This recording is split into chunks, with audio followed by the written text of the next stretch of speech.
Nous sommes dans la première journée de l'Auto Expo, de la 11e édition de l'Auto Expo, et nous avons eu une affluence record de la presse et ça nous fait très plaisir. Ça démontre encore une fois que le salon se professionnalise, que l'automobile reste un objet de rêve qui intéresse tout le monde et tous les supports sans exception sont en train de faire une belle couverture de l'événement.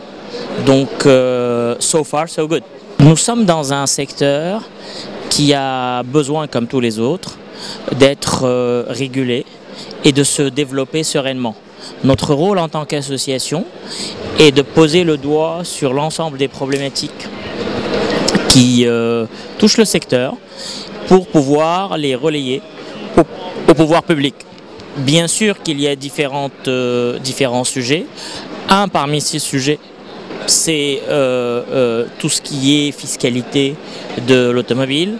Nous avons aussi tout ce qui est mesures pour les véhicules propres. Nous avons aussi tout ce qui est dématérialisation des procédures pour pouvoir simplifier l'accès à l'automobile. Donc l'ensemble de ces sujets-là aujourd'hui nous intéressent au premier plan, et pour pouvoir les aborder, nous organiserons des tables rondes qui aborderont l'ensemble de ces sujets dans les meilleures conditions pour pouvoir prendre la synthèse de ces tables rondes pour alimenter notre feuille de route 2017-2020 de l'EVAM.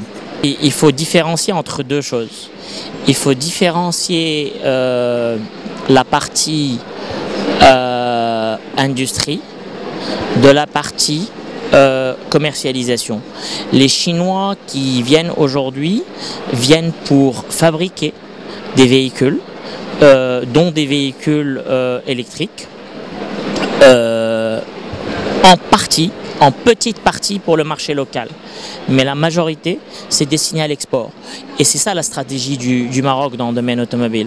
C'est de pouvoir offrir de pouvoir faire du Maroc une plateforme d'export pour la zone limitrophe. Donc maintenant, nous, ce que l'on voudrait, c'est que le marché local, la consommation interne se développe de manière telle que cela puisse attirer d'autres opérateurs qui viendraient cette fois-ci, pas pour le marché régional, mais pour le marché local parce que intéressant. Alors ça dépend, qu'est-ce que vous appelez marché régional, marché sous-régional. Alors la région, pour moi, j'intègre tout le marché européen qui aujourd'hui se développe, et si le marché européen se développe, notre capacité ou notre attrait industriel se développera. Maintenant, si je parle de l'Afrique, le marché peut représenter tout à fait une tête de pont pour arroser le marché africain.